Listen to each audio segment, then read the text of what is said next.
I was expecting it to be. Kathy. Hi. Darn that you know again. Is today? Everybody that's gonna be doing the requests. Yes. So like my two staff assistants, because I didn't see them on the email that was just sent out.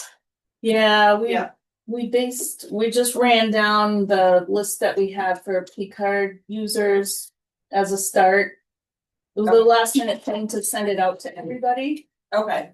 Because I told them to come, but then I was like, oh, maybe they don't need to come. They could come. Okay. Yeah. Or should I not have them come and then do the training later? There's another training next month. Yeah, July 14th for this portion. Yeah, I did. Thank you so much. Yeah, I saw some paperwork from this morning. Perfect. We'll go with that for now. Of course. Hello. Hello. Hi. I should talk about you there because I'm sure you were supposed to be here. Yes. I was like, I wasn't sure if you were actually going to hear it. Oh gosh, you're right. Sorry. I hate these chairs. No, honestly, I hate the ones for. Yeah. Oh, I feel you here. Yeah, they. Good. There's something for you. Over that. Yes. Yeah, that's something. It's okay. Being cheap. That's all right. I'll just watch it. Good morning. Good morning. The link for online here. I'm logging into it. So I know the link is just not really if it's not in there. Like you've been done. So I don't know if anyone else is having problems. I do not. No, I can follow them.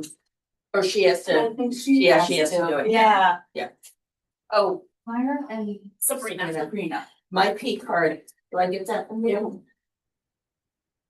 That was probably the other one. Yes, this was some CDs. Oh, does she have to? That's not gonna fit. No, that was me cards, which technically I let that training. So you probably didn't need that one. So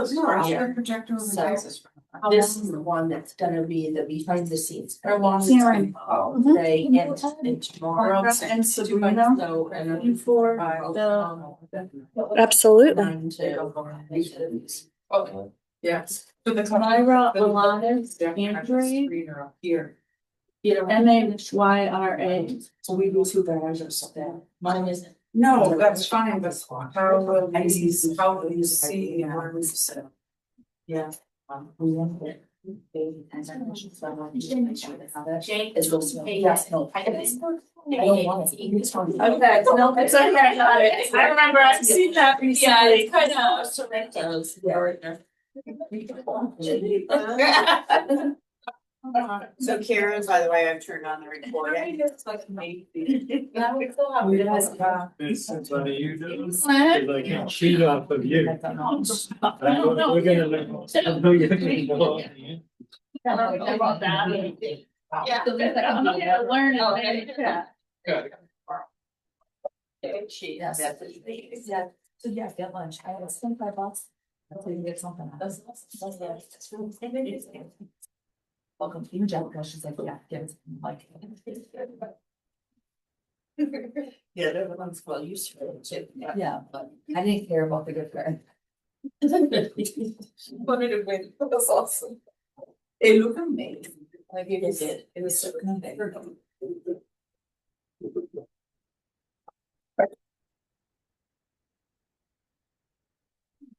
No, it's down. I'm so bad.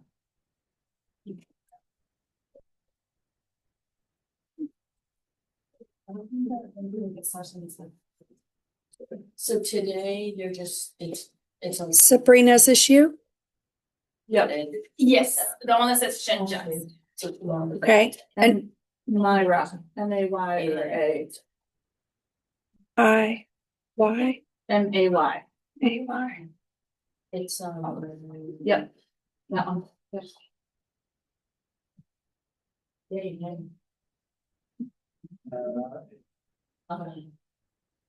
Okay, sent. Good morning. Did you see that I sent links out this morning for your training materials?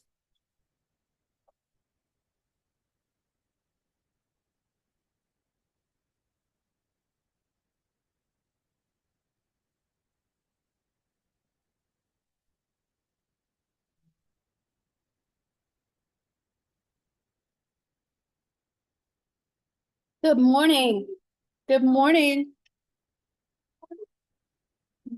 Good morning. Good morning. Good morning.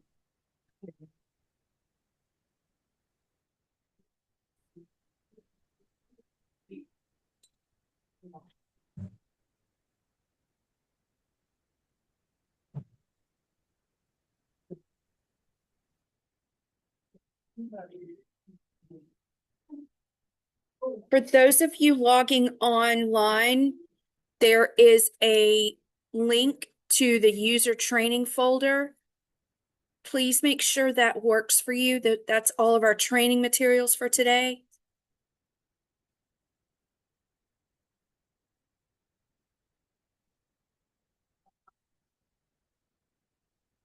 Awesome. Great.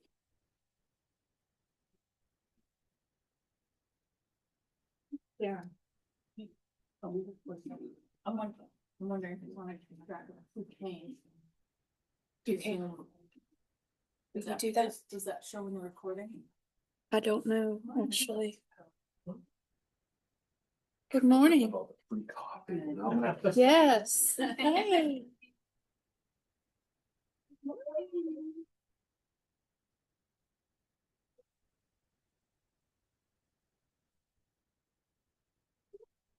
So we have 13 online.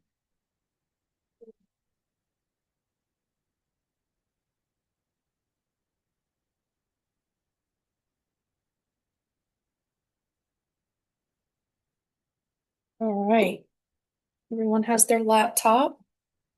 If you all want to get to the splash page, it'll save us time a little later when we go in for hands-on, just to have that bookmarked. Does everybody know the splash page for IT? Do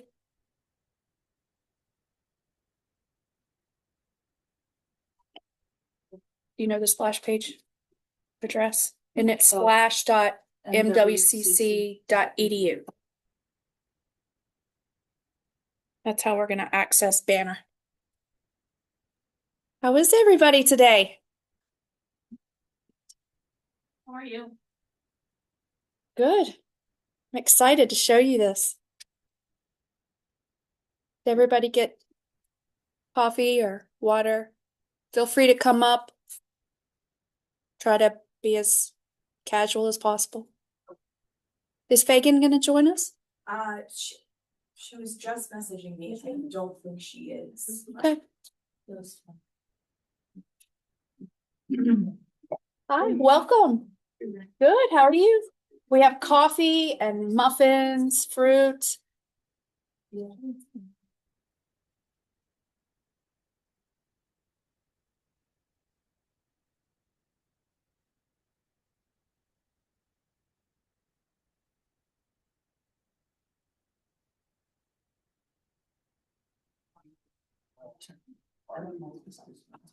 This is her spare. I'm just going back to the triple list. I'll go back to my office.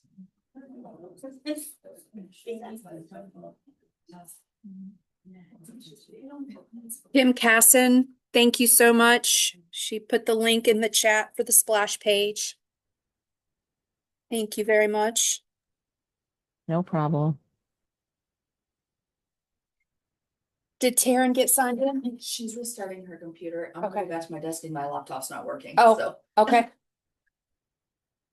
Technology is great when it works. Yeah. The host requires authentication on the commercial Zoom platform to join this meeting with your Zoom account. Is she just down? Right. Is she around corners? MB is on the way to help. I think we're good. Check it. I think we're good right now. Did we get all the kinks worked out? I think so. Everybody's online. Everybody's good. Taryn was the only one. She can't access it for some reason. Mary Beth was getting ready to go ask. Everything else is good.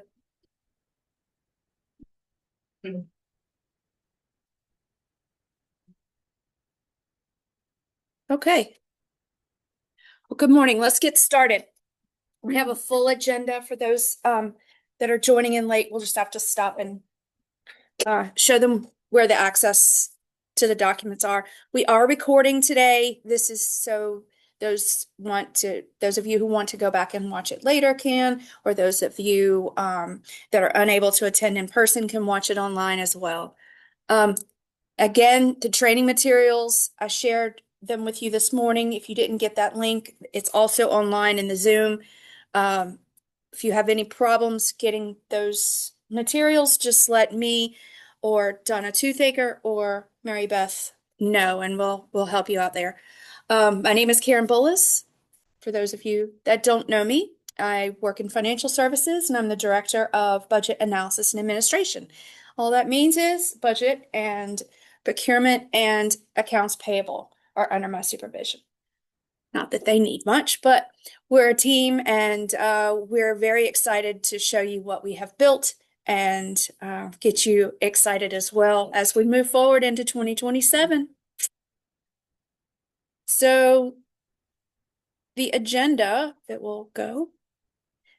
The agenda for today, I'm going to explain the new FOPL, what FOPL means, as how we use it to differentiate our accounts and our account strings, how we can allocate it to different departments and keep it straight depending on how the revenue is collected, how much you're allocated. We're going to explain the buckets of money. We're going to explain how we allocate it.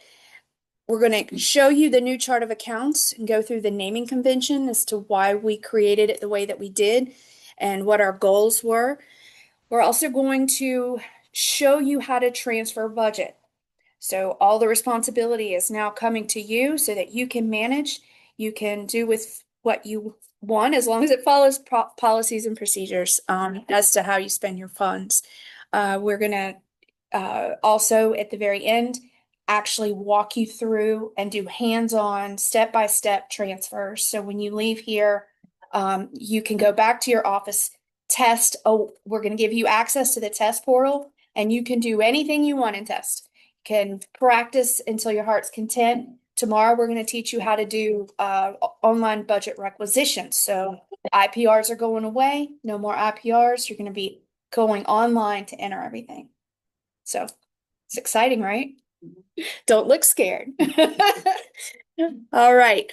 The handouts again can be accessed via the chat and link. I'm sorry, the link in the chat. And then also if you need to reach out to us to access, please do so.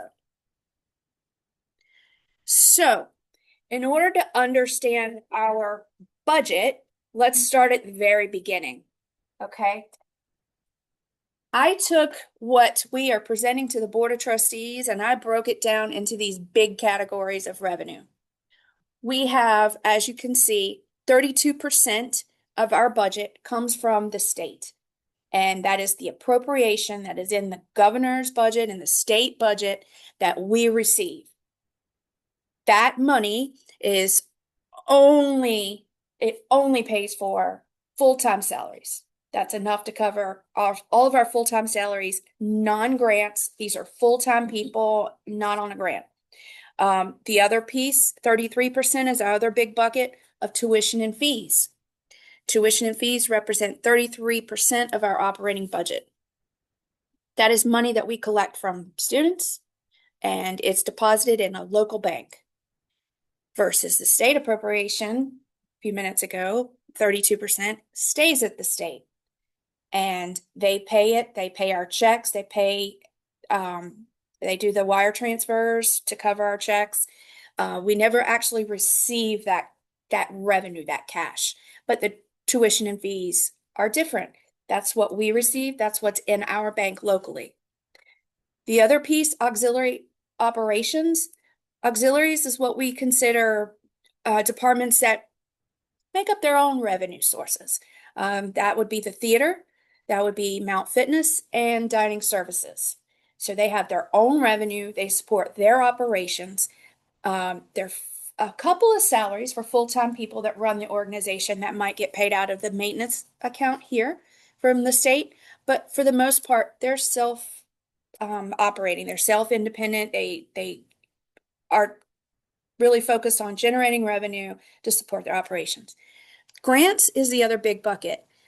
Grants come in, we consider them restricted, right? They're the money that we apply for grants. When we receive that money, it's based off of what the grant was approved for. So we can't just spend it on anything other than what we've requested in the grant and what it was approved for.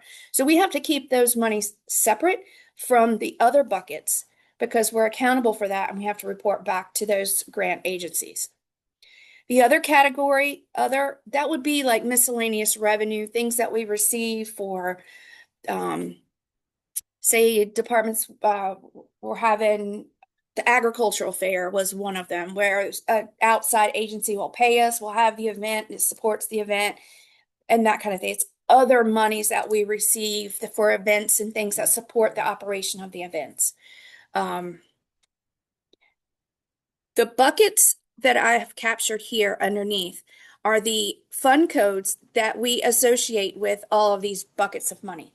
So the fund code is the first segment in the string of the FOPL. So that first string is 6 digits, currently 6-digit characters that tell us where the revenue is sitting. So that's the purpose of the fund code.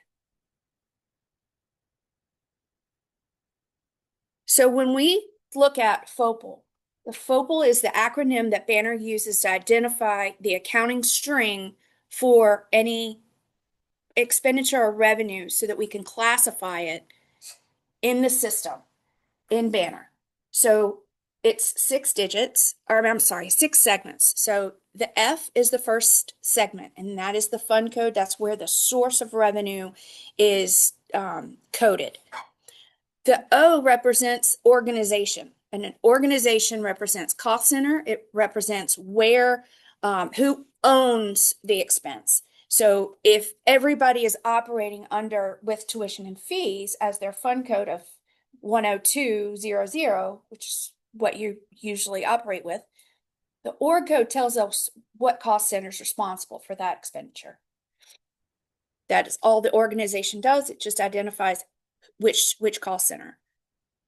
An account is the third segment. It starts with, of course, the A. The account code is going to classify whether it's an expense or it's a revenue. And then we have the grouping of the expenditure classifications. So you have A's for salaries, B's for travel, C's for temporary employees, and so forth. The program code is the P. P stands for program code. That's going to be identified as if it's a 100, and that is not changing, by the way. 100 is your instructional type expenditure or revenue. 140 is the academic support.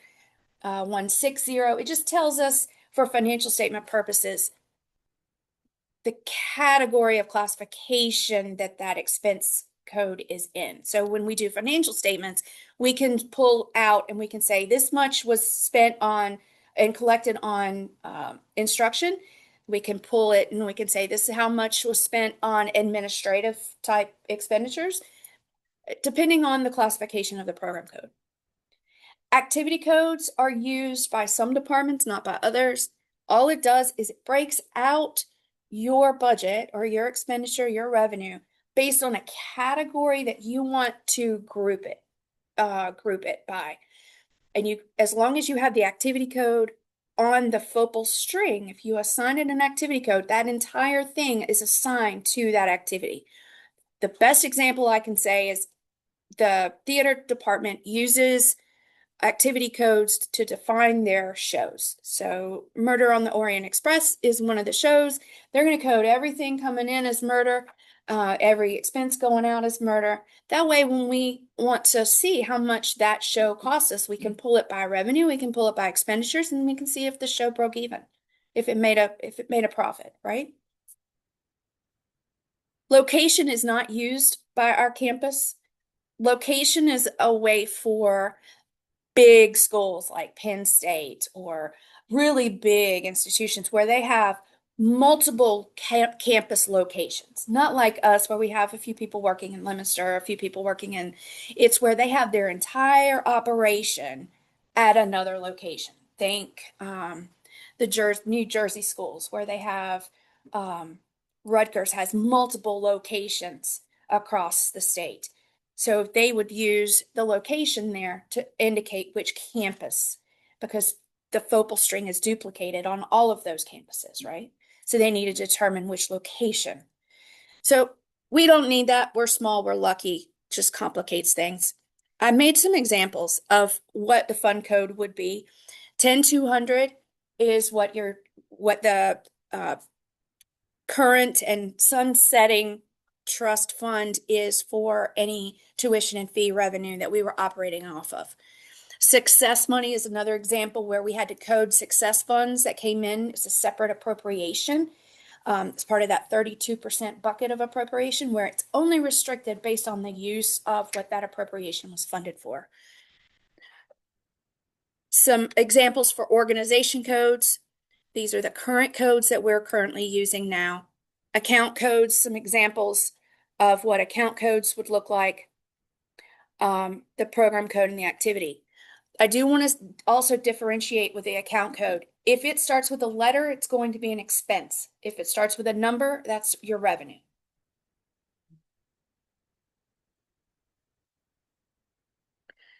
So what we have learned by working before the transition was that there was really no method.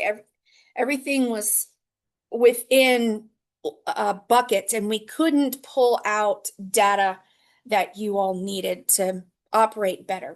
We couldn't figure out if all of your operational budget is in, like, say, student activities, and you needed to break it out into more detailed expenses. We couldn't do that the way the current chart was set up. We couldn't pull out, we couldn't code revenues differently. We were finding problems with the detail codes for the student side when students paid and mapping that revenue. Revenue was going all different places. I know departments would call and say, well, this revenue is in my account, but that really doesn't belong to me. The way it's mapped, was incorrect. So we just decided, you know what, it's going to be best for everybody. Let's just clean the slate. Let's build a new chart. Let's build it the way we operate now. Let's get us into the 21st century. So that is what we decided to do. And by doing that, we created a naming convention. And what naming convention means, if you just Google it, it comes up with the definition of a set of guidelines to name things. That's a consistent method so that the goal, when you look at a focal string, you would know exactly what fund source it is, what cost center it is, who it belongs to, what its purpose was for. So we can better code the data going in so that we can pull the data that we need to make decisions and to manage our departments better. So by saying that, that's what naming convention means. We decided to start with our fund codes. Instead of numbers, we're going to have letters. So our fund codes will begin with letters now, and each letter means something. So here is the list. An agency fund would be something that's a pass-through. It's something that we're doing here, but it's really not something that the revenue is part of our mission. Something separate. Say the Honor Society. I know they have a group of individuals, a lot of teachers in the honors program that teach. They have this like organization where different campuses host the gathering each year for those instructors to come together and talk about course load and course design and other things. They do it at different campuses. If they ever chose to do it here, we would put that money that the instructors pay to attend, we would put it in an agency account. And then any expenses related to that conference that they're having would come out of that fund. It wouldn't commingle with any of our funds that's meant from paid from our students or our mission for the school. So those are what we call agency funds. Banks, you don't have to worry about. Those are just accounting entries that we're going to do to keep the cash balanced at the bank. So those are B funds. C funds are going to be anything state appropriated. If it's with a C, it means it came from the state, and it's with the state. It means a whole different set of processing for us in finance. In HR, that's where all of our payroll goes, TCAM money. It's all going to be, if it's from the state and we pay for it through the Commonwealth, it's with a C. Endowment, we only have one right now we're hoping to grow, and that's the NEH endowment. It starts with an E. Federal funds, this could be anything from a grant to student aid to work study funds that are housed through the federal work study program. Those fund codes are now going to be coded with an F for federal. L is going to be any loan funds, any Stafford loans, other loans that we have to help students acquire to pay for school. Those are coded with an L. A P is going to be any private grants, any private sources of revenue that we're going to treat, that we have to keep that money separate. We'll code with a P. S is for state-funded grants, any state financial aid, anything that the state gives money to us to operate. T is trust funds. We're going to have a lot of T's. We have a lot of trust funds, like the college trust fund, 10-200. We've now created a T1210, but then because it's all within the college trust fund and there's monies that we want to have separate, we're going to add another letter at the end of the fund code. I'll show you that in a minute. But there's going to be a lot of T funds. Auxiliary, we do have 3, and we're going to keep those separate by coding them with an X.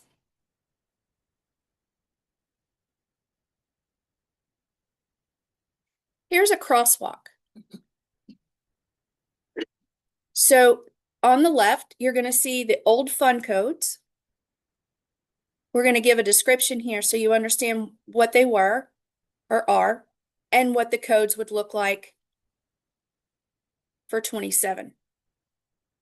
So the state maintenance, if you think back to the first bar pie chart, is that the state maintenance making up 32%. C1100, that's the new fund code that's taking place instead of the 10100. 10200 is the regular college operating. Oh, I misspelled payroll. We have created for, I don't know, when you run budget queries and you look at your budget report, sometimes there were expenses in A, and it kind of skewed your balances, it skewed the expense category, the list of what your operating fund was charged with. We have now created a T1210A. So if you ever wanted to go in and see what those A charges were, you have access to do so. But we're going to keep that outside of the operating budget, so it doesn't skew your budget queries. So this is just a short list of what your fund codes would look like, or what your fund codes look like for 27. If you want to go and look at your fund code list in the shared training documents, you'll see that we have multiple fund codes listed. You're going to have pages, and it's broken out by the type of fund, whether it's restricted, currently restricted, all of that. I know it doesn't mean anything to you guys. It doesn't really mean much to me. There's just accounting. but it keeps the funds separate, and we'll be able to pull reports based on how we've pulled these, how we've created the funds. So the second part of the segment to your focal string is your org code.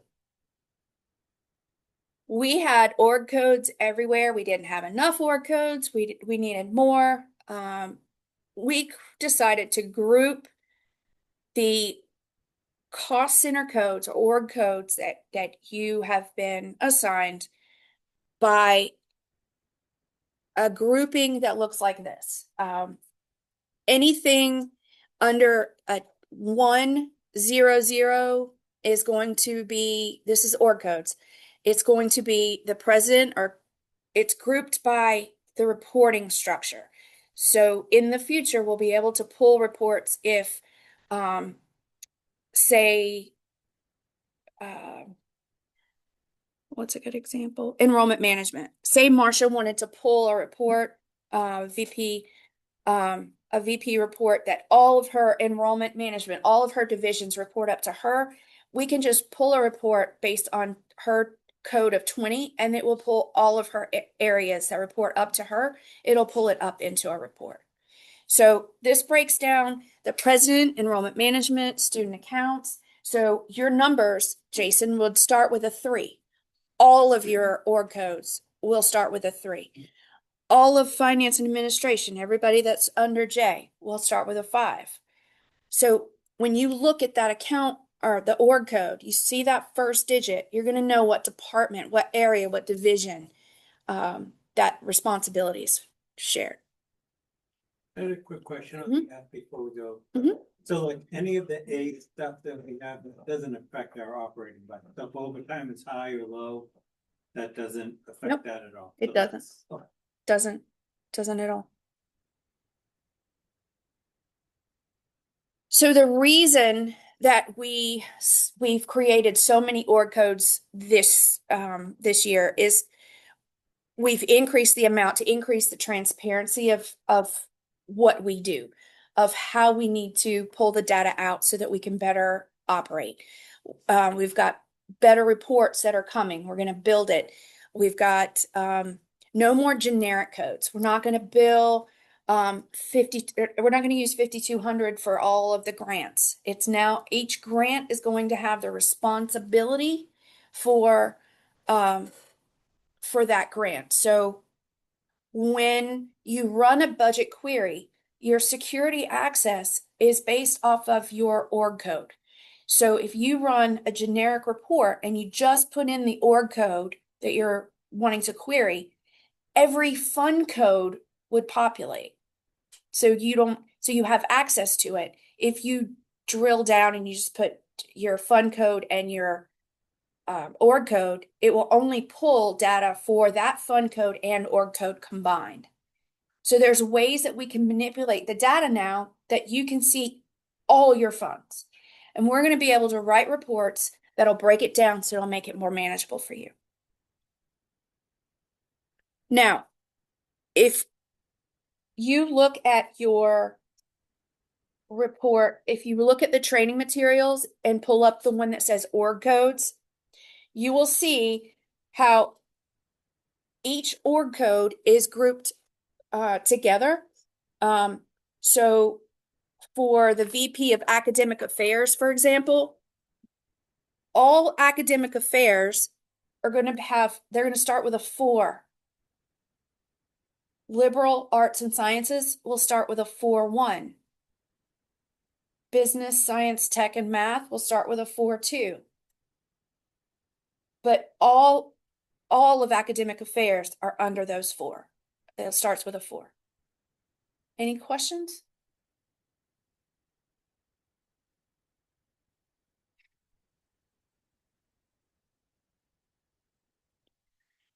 So for the account codes, your program codes and activity codes, there wasn't much change made to those. As you know, in this current year, we opened up the account codes that the state, the Commonwealth of Massachusetts requires us to use. We opened that up. So like the U's, you weren't familiar with using the U category, expense category. We opened that up. So now you're used to that. It was less to learn for this year. There were no changes to the program code. The activity codes, like the old shows that the theater did, we're not rolling those to chart 5. Any of the old things, anything that's no longer active, we're going to roll a clean chart. We're going to roll only the activity codes that are being used or are currently active. So it will look clean for you going forward. It's going to take us a while to clean up all of that old data because we're so focused on getting the new data out there. You're going to run into a little bit here and there until we can have time to clean that up. But baby steps, right? It's going to look a lot better. We did change the budget codes, the account codes for budget pools. It's no longer the letter and 100. We'll remove the 1. So it's the letter and 2 zeros. And this change will, when you run your budget queries, the budget pool will now appear first. Rather than, when you ran the report in your E's, E01 is all your admin supplies, but then your E100 budget was way down below because it wasn't in numerical, it pulls it by numerical order and the 100 was the bottom. That's not easy to see. So we moved it. All the budget pools are zeros. So when you run your report, it's now in numerical order. This is just an example of how we have the budget here in E00. You have your expenditures are still the account letter and the number. So 01, 02, whatever the number is, pulls from that letter and 00. That's where your budget is. So this just demonstrates how the expenditures pull down from the E00. Any commitments, any encumbrances will also pull down, and it'll give you the available balance. We are trying to find the solution with Banner Illusion to when you do your query so that the budget available report that I've showed some of you, that trick on how to find it, it should present to you your budget by budget pool, your expenditures by budget pool, commitments by budget pool, and your available balance should be the math going across so that your budget minus your expense minus your encumbrance gives you your available balance. We're trying to get that budget query to look like that. No worries if we don't get it to look like that. We are writing reports and insights that will provide that for you. So we're working on that solution, but that is the goal. So you don't have to do a lot of the adding and subtracting and the math to look at your budget anymore. Here's examples of the green font is your budget pools. The black font is just your accounting codes. That's just another example of where the budget sits compared to what your expense code is. One change, we are eliminating D13. D09 is, did I get that right? D09 is now our fringe benefits. D13 was where we had separated tax from the fringe, and the state is eliminating D13. So going forward, your tax and your fringe will be calculated in a D09 for those of you that look at salary for grants and other things. Grant budgets are the only budgets that do not use pool budgeting. We budget for grants at the expense line. And that is because when you applied for the grant or when the grant application was applied for, it's specific expenditures that the grant was awarded. So we code those to the actual expenditure level because that's what the grant was approved for you to spend. That is how Kim Casson keeps up with the expenditure based on what the grant approved. You will be able to transfer budget if on your grants. All budget transfers, when they are done, will come to me. So I will review them. I will look at them. We'll code them. If they're wrong, we'll make corrections.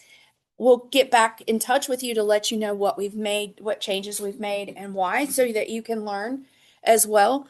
But here's an example of how we budget. So if you're budgeting 45,000 in salaries, 500 in supplies, 25 in subscription, F-16 is going to be 36,000 in library and teaching supplies for a total budget of $84,000. So you'll see $84,000 and you can do budget transfers, but if the grant was approved for that budget, how do you make a budget transfer? Right? But if you go back to the granting agency and you say, we are requesting additional dollars, or we are requesting a change to an amendment to the grant and how it was approved, we now want to, instead of the instructor, we now want to move some of that money, or say you got more additional funds in another category for a staffer, right? Then we could move budget from the 45 because the granting agency approved you to do so. So although you can make changes, it's not going to be easy if your grant was restricted to those categories. This is a grant, but it's a budget transfer question. Mhm. Can budgets be transferred between different cost centers? So if we have a project that has multiple cost centers, do we have them take care of their portion, or do we run it through ours and then transfer their portion to? Okay, so this goes back to, do you do a budget transfer or do you code the expense? The rule is you charge the expense where it needs to be charged. Then you move budget to cover. So if you're picking up an expense, we're not going to move your budget over to them. The expense will be coded to your cost center. So like there'd be another head of the cost center that we would have to charge. So just have them take care of that on there, or Yes. You shouldn't have to transfer budget to a cost center. First off, we can't transfer budget between fund codes. And if you think about that, it's like I'm budgeting the revenue, the cash and the revenue that's supporting my operation. If I move budget, that's like my personal account and your personal account. I'm going to buy a car from you. Okay. I'm just going to give you $5,000 in budget. What are you going to do with that? Because the cash didn't move, right? I didn't move the cash to your account if it's in another fund code. If it's within the same fund code, that's just saying you have permission to spend that amount of revenue that's collected. so if we buy something for another cost center, they can't transfer that money to us. They have to buy it themselves. The expense needs to be coded to them, not the budget transferred. Jess. I have two questions. Yes. So the federal grants, we are allowed to, like, within 10%, we Mhm. don't have to get approvals to transfer. So how would we, do we just note it somewhere, like this is within the 10%? And Yep. we don't need it? You can on the budget transfer. There's a comment section, Okay. and you can put the comment there that your 10% is allowable to move around. Not a problem. And then my second question, I know we've talked about this several times in our grants management meeting Mhm. about specific salaries, like the people names Mhm. showing up in the budget. Has that been figured out? For part-time people, no. For part-time people, no. Correct. Okay. We are still asking departments, they're going to have to request a report from the payroll office as to the individuals who are paid. But full-time is showing up. Full-time by name. Full-time by name, yes.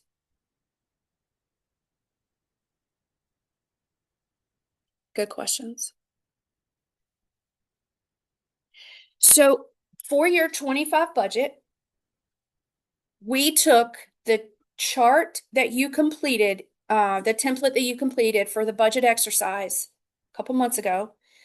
That budget has now been uploaded and placed into the test environment today so that we can test your focal strings and your budget so you can play around with it and you don't have any errors.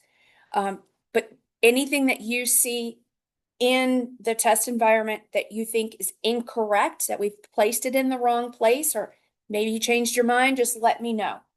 Anything We are collecting data as you get in here and you test. We need you to test. We need you to test until July 6th when we go live. We need you to play around with it. Tell us if you see anything that's broken. Tell us anything that's not working or that you don't have access to. We do need feedback from you. So you can call anybody in finance. We're going to have a spreadsheet that we're going to keep up with, that we're going to track any issues or any follow-ups, any feedback that you give us, what's working really great, what's not working. Just let us know. We're going to add that to the spreadsheet, and that's going to be how we keep up with troubleshooting issues. So a budget query refresh. Those of you, I have in the training materials a link. There is a how to do a budget query. This is a step-by-step instruction. It's in your user training materials now. That also the training when we did the previous trainings for our processes. Everything is located under resources and documents on the finance office's intranet page. So if you want to go back and look at some of those previous trainings to understand a little bit more in depth, you can. We have all financial transactions are going to be in real time. Now that you're in self-service banner and you're going to be in there a lot more often, know that everybody else is in there too. So if you go to your budget query and you run a budget query and you do that on a Thursday, or say Wednesday night, and you're like, okay, I'm going to make those budget transfers first thing Thursday morning. Guess what happens on Thursdays? Check runs. And what happens on the check run? If you have a direct pay and it's not encumbered, it's not on a PO, it's a direct pay, what's going to happen to that budget balance? It's going to change. So just know that if you pause between looking at your budget and when you're actually going in to make a PO, process a requisition, or do a P card purchase, just know that it's going to change. If we're moving expenses, we could be moving a journal voucher on a Tuesday afternoon when you're doing your transaction for your PO. By the time you get to the end of your PO, it could change and it could say you don't have enough budget there. So make sure you go slow in the beginning. Make sure you see all of the messages that pop up. And just know right before you do it, check your budget, make sure it's there, and then you can move forward. Okay, now we're going to dive into budget transfers. The concept is you have an expense or you have a negative balance, and you need to move budget to cover it. You're going to move budget within your budget pools. If it's a regular operating non-grant fund, you're going to transfer it from an account code budget pool to where you need to spend or where that negative balance is sitting. The amount has to be the same, because think of a seesaw. You want that seesaw to always be level. So if you're moving $200, you got to move 200 from and to. You could move the $200. You could do $50 from 4 different accounts, but it still has to equal 200 if you're putting 200 over here. Make sense? So it always has to stay equal. You can make as many transfers as you want. The dollar amount is unlimited. However much you want, however many transfers you want. The only rule is you cannot transfer across fund codes, that first digit in that first segment. You cannot transfer budget if that's different. And oh,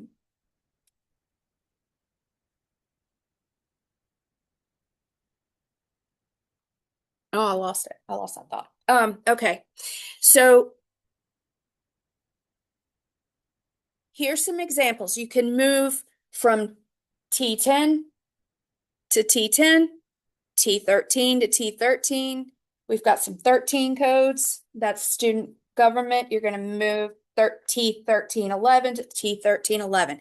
Again, remember the example. if you're just moving budget, it has to stay within the same fund code. You cannot change, even if it's a different, if you have the letter on the end, like I said, T 1210, there's going to be some letters that indicate like the auto tech kit. The auto tech toolkit is in T 1210B. That's where the revenue is going to be coming and placed. So your expense will be in T 1210B as well. So we can't move budget from regular T 1210 to T 1210B. It has to be identical. So a simple transfer, what does it look like? We have educational supplies. We need $1,400 for a requisition. And I looked in the budget. There is zero budget available, but I need $1,400. So what am I going to do? I'm going to run a budget query. I'm going to look in Banner. I'm going to see where can I find $1,400 to move to the F line for a requisition that I need to process. There's $2,500 in the E line. So then I have to think, okay, is that committed? Have I committed that 2,500 to anything that the P card purchased? Has anybody spent anything in the last month that hasn't hit Banner yet? Because that's a monthly feed. Is there anything in Banner? Is there anything that I've committed that's not in Banner yet to that E00 $2,500 balance? Oh yeah, so and so went to Mackey's and they spent $200. So I got to know, oh, that's $2,300 that I have available, but I still have enough for $1,400. I still can move that. So it's free. So what am I going to do?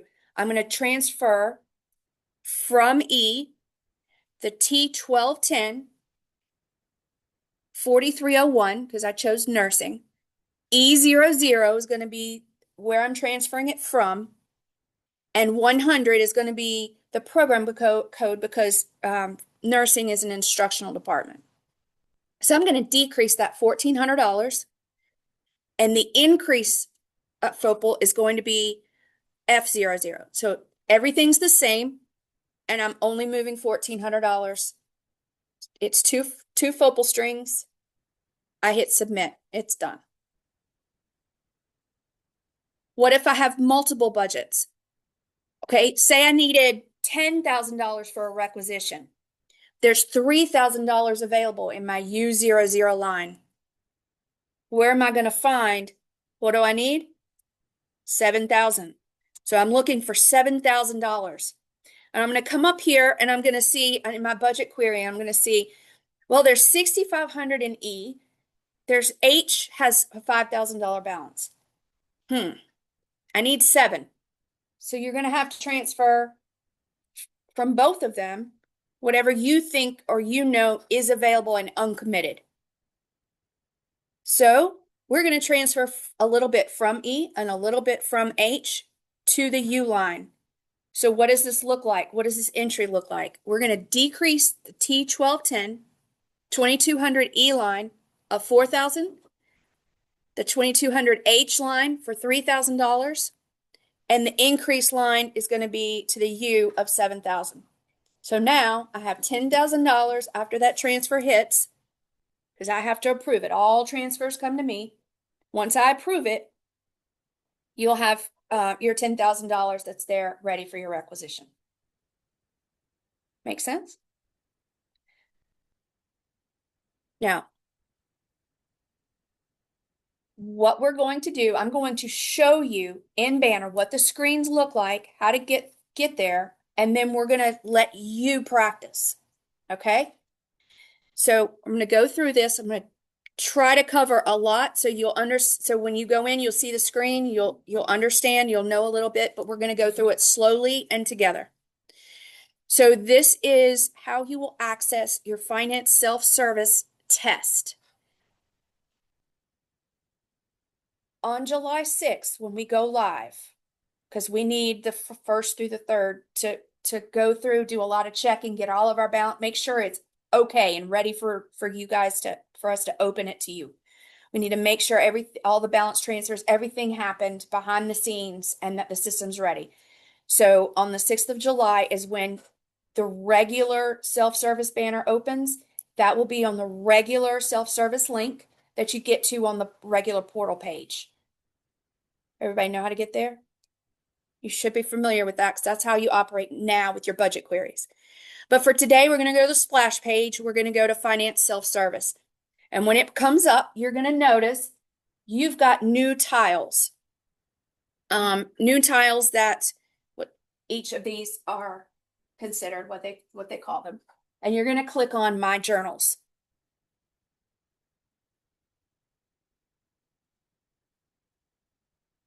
So when you click there, it's going to bring you to a dashboard.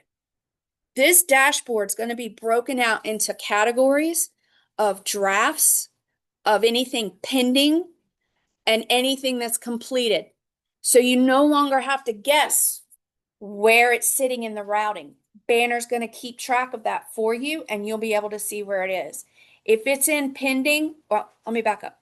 If it's in draft journals, that means it's a draft journal that you've entered and haven't completed yet.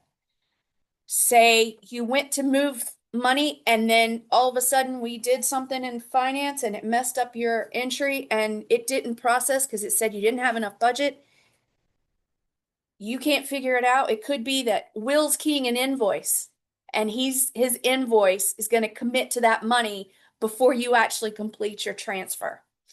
And it might not be there. So it could stay in draft until you go back, you figure it out, and you come back to complete the entry. You have the ability to go into your draft and delete it. Say you don't need it anymore. Say you've emailed me 10 times to transfer an expense. It's tying up your budget. I finally did it. Now you got your budget and the budget transfer is not needed anymore because I moved that expense that was tying up that budget out. So it freed up budget for you.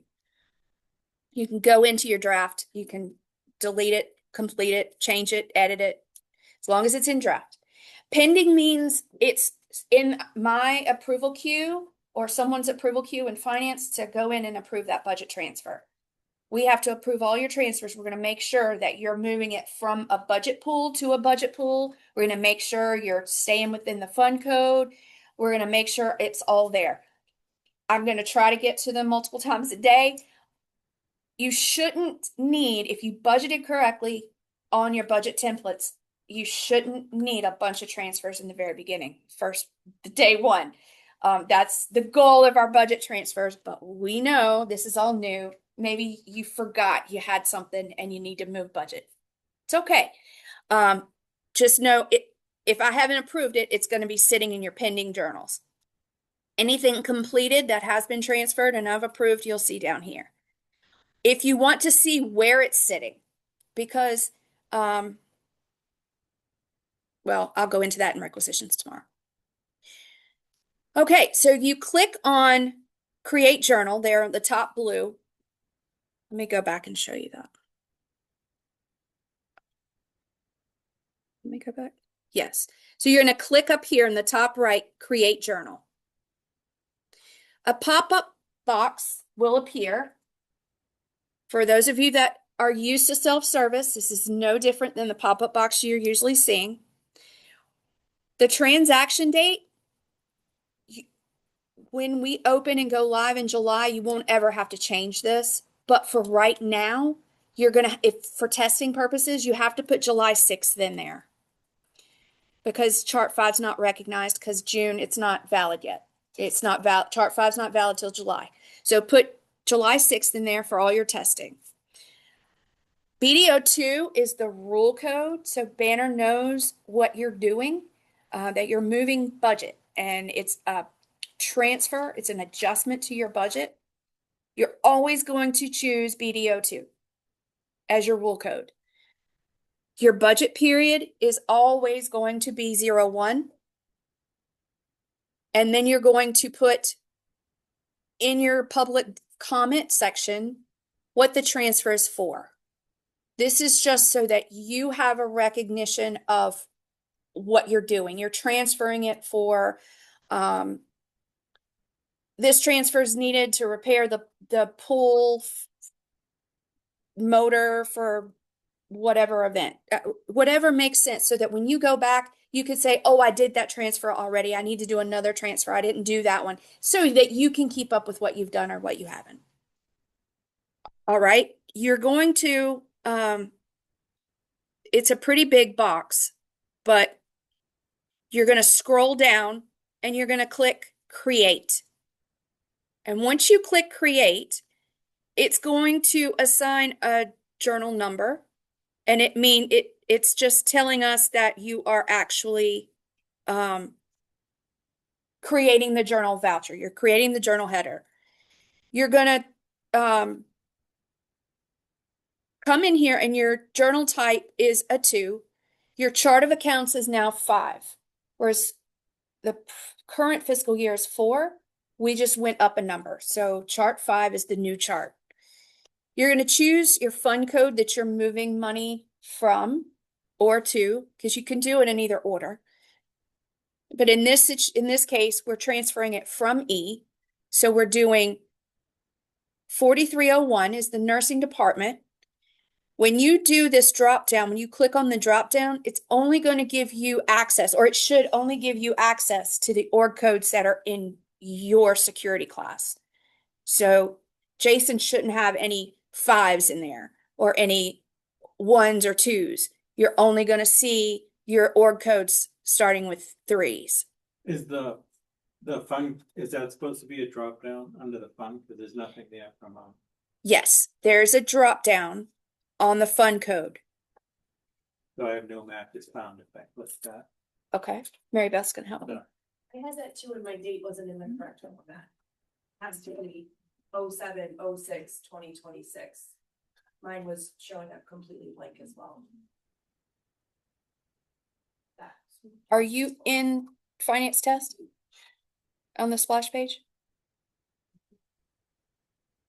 I don't think one was, not when you asked Yeah. me. That's out of here. Okay.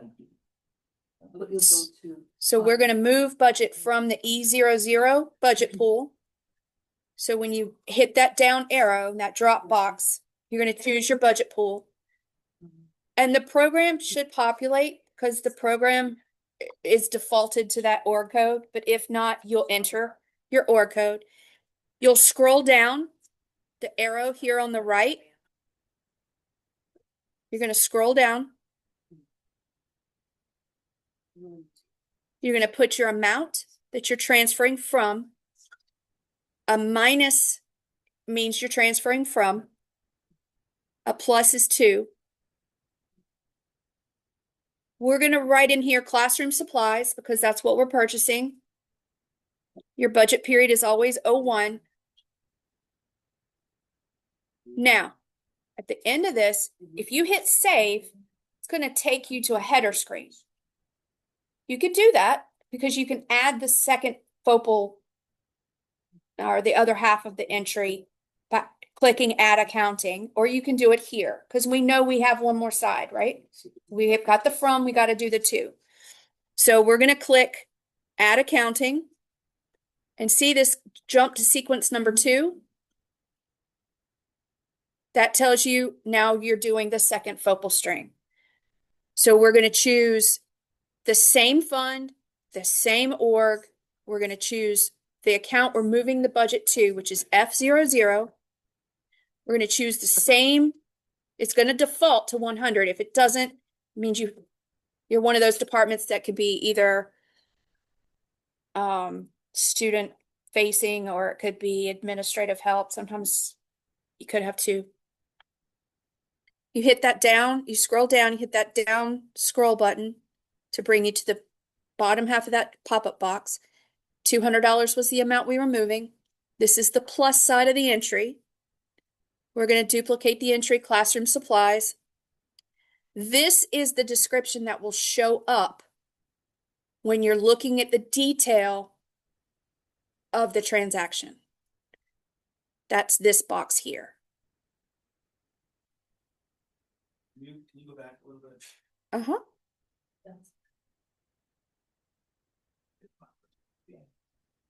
Yeah. Yep. Going back one more. And these screenshots are gonna be somewhere that we can see them Mhm. to follow along. I'm gonna put this presentation in your folder that you have access to.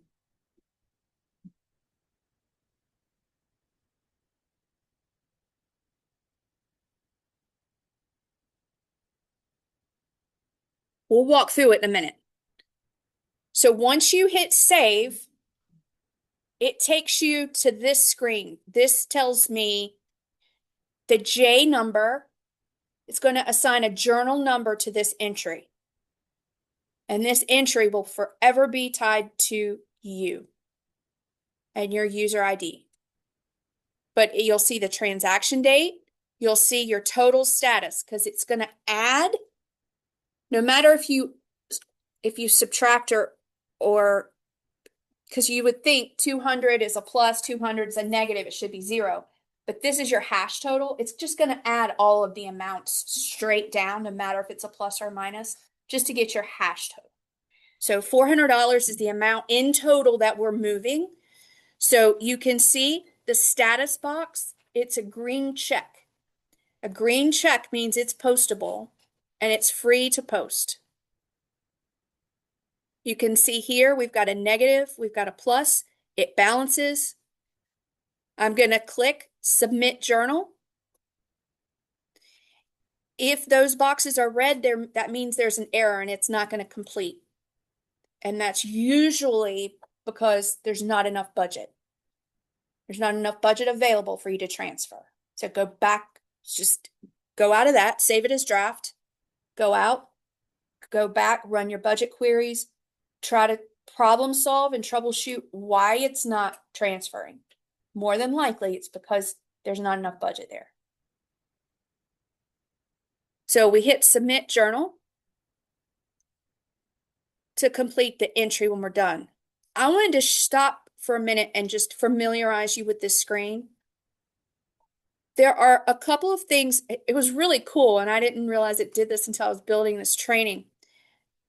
This entry, if you take this bar and you go all the way to the right, it has stuff, columns in there that it's not completed or not filled out. There's a lot of stuff that makes it really, really long. You can edit that format of what you see in these little dots right here.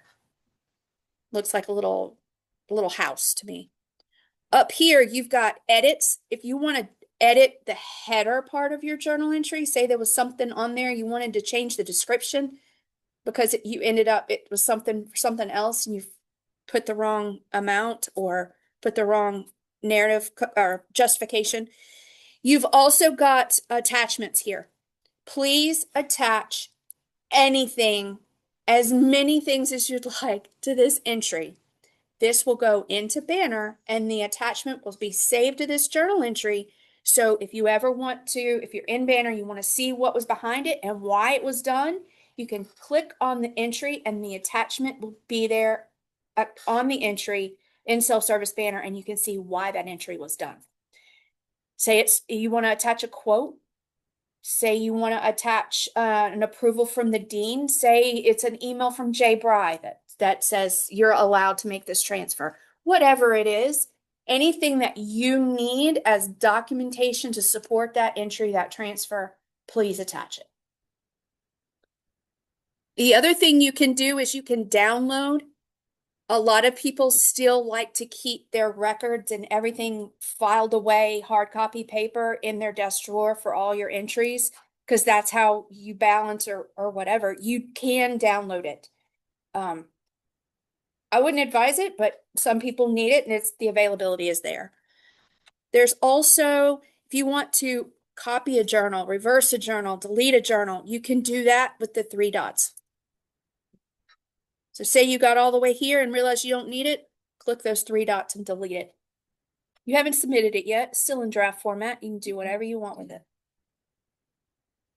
Okay? So I Glenn? got the first transfer Mhm. in to add the second one, so I put the additional, do I put add accounting? I missed that when I was trying to get. You do. Add The second accounting, one we is- just do the same thing Yep. again, but Same the thing. opposite of, gotcha. That is correct. All right, so that walked you through the actual, that's it. That's all you do. You've made your transfer, you're done. Now you can do your P card purchase, you can do your requisition, whatever the reason was for the transfer. Maybe you email me and say, I've taken care of the negative that's in the account. All right, so we're going to go into finance self-service.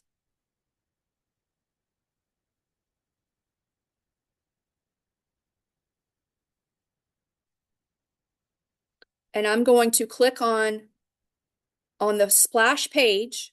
For those of you online, the link is on there. Kim Casson shared it. You're going to click on finance self-service.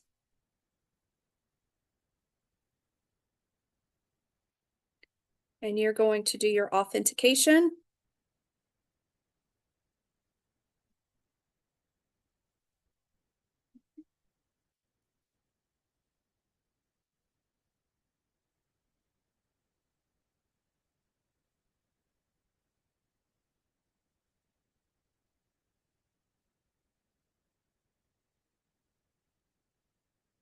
And here's your tiles.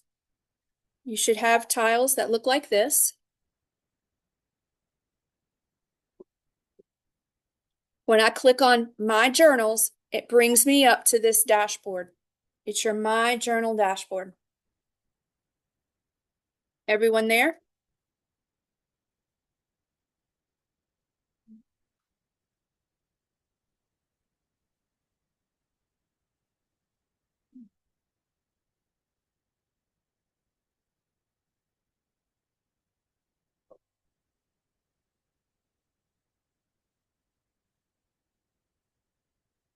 So for those of you online, the very first link is the user training folder. Is that link not working for them? It'll work. I have 3 people who need you to email it to them. Okay. And who are they? Camila Rojas. Oh, wait. Sorry.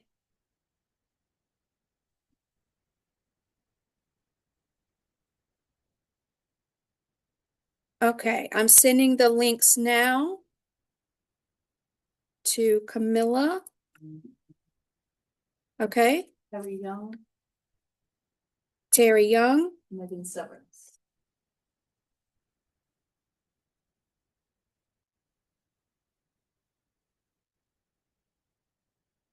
Megan Severance. Anyone else? Is it on the chat?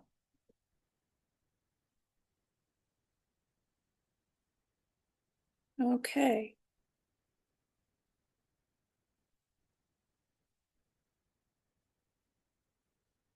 Okay, so I'm still sharing my screen, right? Yes. Okay, so we're going to click Create Journal, and your pop-up box appears. The first thing we're going to do, if you click the little calendar, you go over to July and click on July 6th. Again, that's only for testing. July 6th, the day of, you're going to be in the regular self-service that you get through the regular portal that you're using now. That will be open with Chart 5. So, and that transaction date, you will not have to change that again, but just until that opens. So we're going to choose our journal type. We're going to type in BDO2, permanent budget adjustment.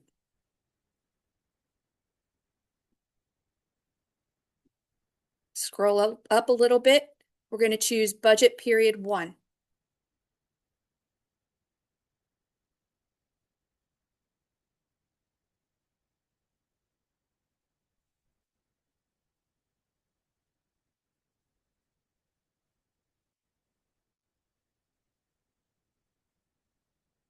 I'm going to put a public comment just to keep up with my journal, so I'll know why it was done for my purposes.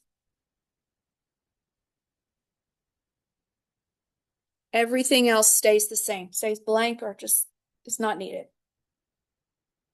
Is everyone there? We're going to click Create. So you'll see your journal type stayed the same. You're on chart 5, which is what we want. Now, when I click on choose fund, I'm going to type in there T1210. Now, what's going to happen when you click on your organizational code? You're probably only going to see the org codes that you have access to. So you're going to choose one of them. I will say, if, say, Jason, you needed to move $10,000 from your 30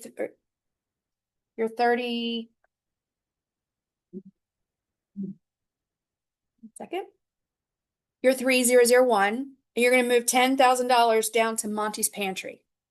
You can move your budget from within your division to another org code. It's just because that's within your divisional area. Jay's going to move budget, or we're going to move, or say you want to move 10,000 from grounds to custodial. You can do that with your org codes. And that would make sense because you want the expense that the custodial is purchasing cleaning supplies, and 10,000 is what they need, and you've budgeted too much in grounds, you can move budget over there so that they can pay for it. Because it's the money that you've been allocated for your department that you're moving over there for them to spend. Okay, so I can Makes see sense? everything in ours. Can everyone else in our department see that or only No. the? Okay, Only what you've designated others to have access to. So Derek can only see capital, and they can only see certain stuff, so. okay, so he everybody's a needed little bit something different. switched, I would have to do, but nobody. Stephanie Okay. has access to them. Okay, Yes. And so we also recognize, for those of you that helped give permissions, that might change as you get in here and see what they need, and just let us know. We'll be happy to do that. Again, we just need all that feedback from you. If you need changes, if you need if something's not working the way you need to see it, we need to hear from you. So I'm going to choose an org code. Let's say marketing. I'm going to pretend I'm Stephanie, and I'm going to be Sarah Dorsey. Sarah, I think you're online. I'm going to be you, and I'm going to say marketing needs money for some flyers, and I'm going to transfer money to marketing, and they need flyers for an event that's coming up, and that's what, E12, E13. What is the 13? I'm going to go to my list. Your account code list is in your training materials. I'm going to look up advertising expenses or exhibits and displays, because this is going to be distributed. This is going to be a sales promotion or a flyer. I'm going to do exhibits and displays, E14. But the budget is where? E00. So I need to move budget to E00.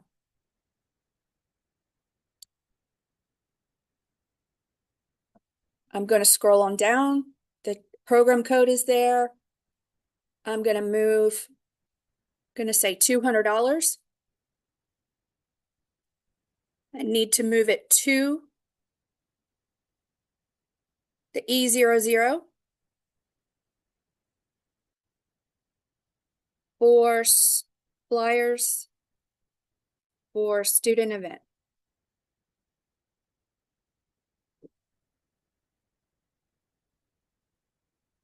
All right, we're going to keep scrolling down.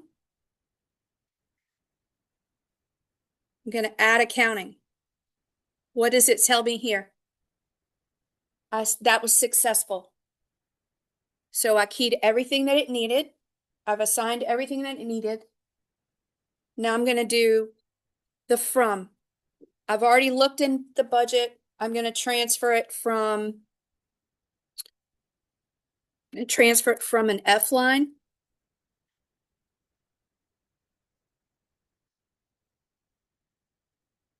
I'm going to choose F00 because I looked in, you didn't see me do this. I've already gone in, I've run my budget query, and I need to move budget from the F line. So I'm going to say F00. I'm going to say the same amount. And this is the from, so it's going to be a minus. Description. Flyers for student event. My budget period stays 1. Everything comes down, and we're going to hit save. Now what happened? The account code is not valid.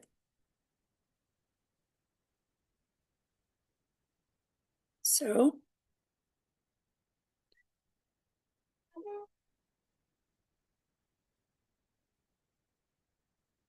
what happened? I didn't select it. So I brought it up, but because I didn't select it, it didn't save it into the row. So now it's there, F00, and we're going to hit save. Budget is exceeded for sequence 2. So there's not $200 in the F line. So it won't let me complete the entry.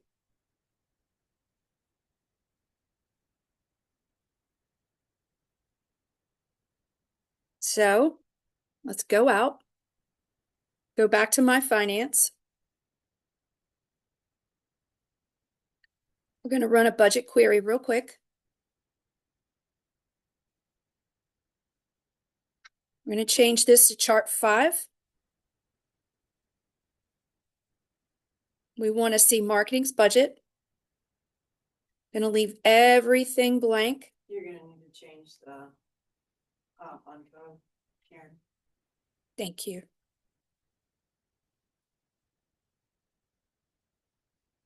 All right, so we have chart 5, fund T1210, 2200 marketing. Going to leave everything else blank.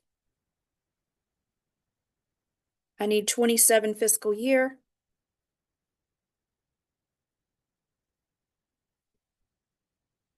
Look at that, there's no F budget. So let's transfer it from an H. We're going to transfer it to E from H. So let's go back. My journals. It's right here where we left it. I'm going to click on it. The F line is not available, so we're going to change that to H00. We're going to hit save. Look what it gave us. Updated successfully. That red X turned to green. We're going to submit the journal.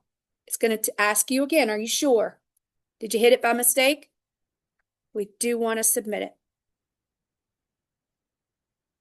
All right, so it left the draft and it went down here to pending.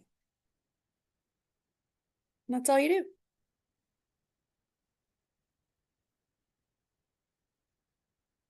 Now, did everybody try it? Everybody successful? It's easy, right? Simple. Screenshots when you were going through the first time, you said you could attach items to the journal. Where is that again? Yeah. So if we create a journal. Oh, sorry, I didn't mean. Yeah, because I've already submitted it. But on the dashboard, once you hit the second side, right before you save it, right before you're complete, on that dashboard, if you go up on the top right, there's a paper clip.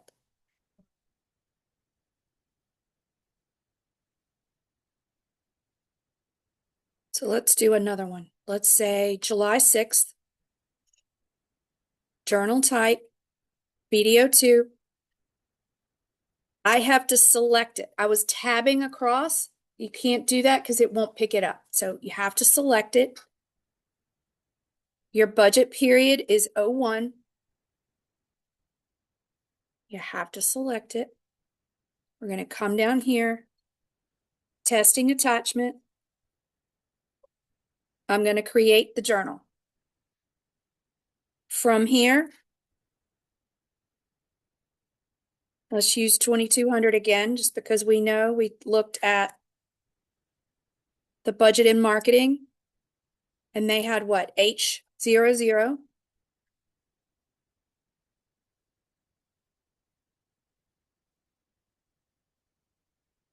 Let's transfer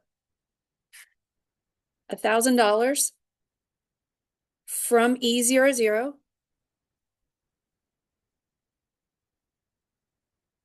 No, from H00, sorry. Testing transfer.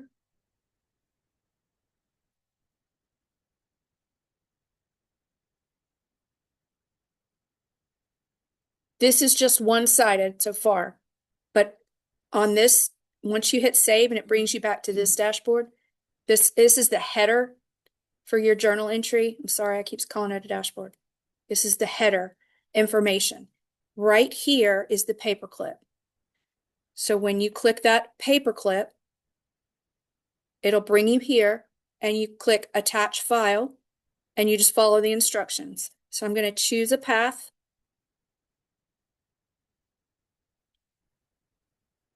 I'm going to go over here. I'm going to attach an IPR. This is for tomorrow's training. I'm going to upload it. And there it is. To get back to the header, just going to click the back. I still have another side to this. If you hit submit, that just means you're reducing your budget by $1,000. You didn't move it anywhere and you just shorted yourself. Hopefully I'll catch it. That's one-sided and I'll deny it and ask you to do the other side. Do you use it says journal voucher invoice purchase order, do you have to click on that or just add the file?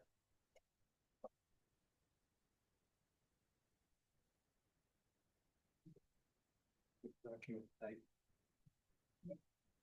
Or just do choose file and then That's what I do. just click it here and Yeah. don't even worry about that. You don't. Okay. It's not necessary.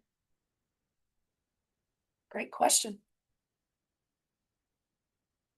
Glenn was asking, when you do the attached file and it comes up, the document type, it should stay at journal voucher because that's the document type that you're attaching the file to. You don't have to do anything there. You just choose the file and hit upload.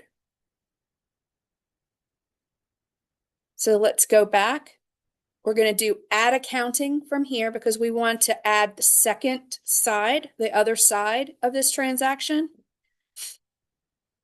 Say I want to move the 200 back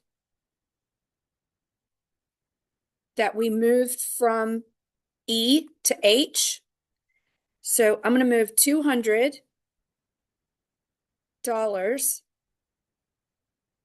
back to E.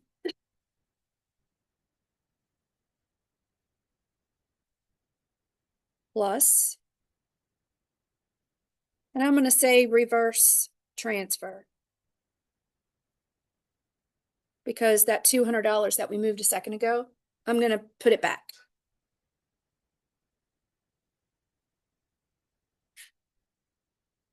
Plus, save. So now we have 800 to put somewhere, right? So we're going to do add accounting. We're going to add another row because it has to, the from has to equal the to in the amount that you're transferring. 2200. We're going to do U00 and it's $800 is the amount left to move.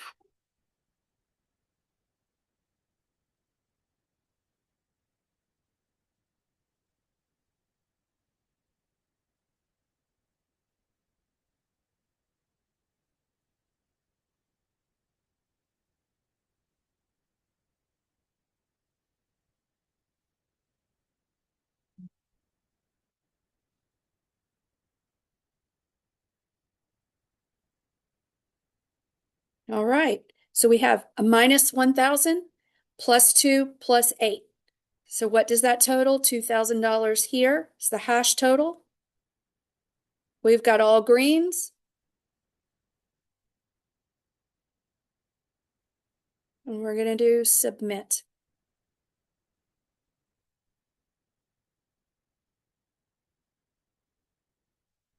All right, yes, Won't give you an error if you don't put a plus and a minus on that. correct. So if you start a journal without a plus or a minus, you just do one side. And you just hit submit on the journal, it'll automatically take it. It will. It doesn't know that you're not just decreasing, or it thinks you're doing that entry intentionally, because we do that sometimes. Say you get a deposit for something and you want your budget increased for the amount of that deposit, then I'm going to go in and do a one-sided entry to increase that on a temporary basis for that revenue. I have to do those entries, but your entries should be two-sided, up the plus side and the minus side. Think seesaw.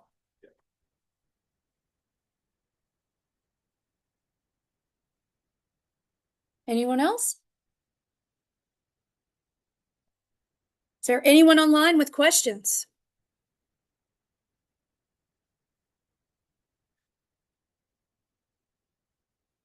None here. Awesome. Please come back tomorrow. We're going to learn how to do requisitions. We're going to do, I'm going to teach you in self-service how to enter a requisition for anywhere from a simple commodity order to direct pays, to how to split a requisition, different focal strings on a requisition. That is tomorrow. All right. Thank you, everyone. Thank you for coming. I hope this makes sense. If you get back to your desk and you start playing around in it and you have more questions, please don't hesitate to ask and give us feedback. Thank you. Thank you, everyone, for joining. Thanks, Karen.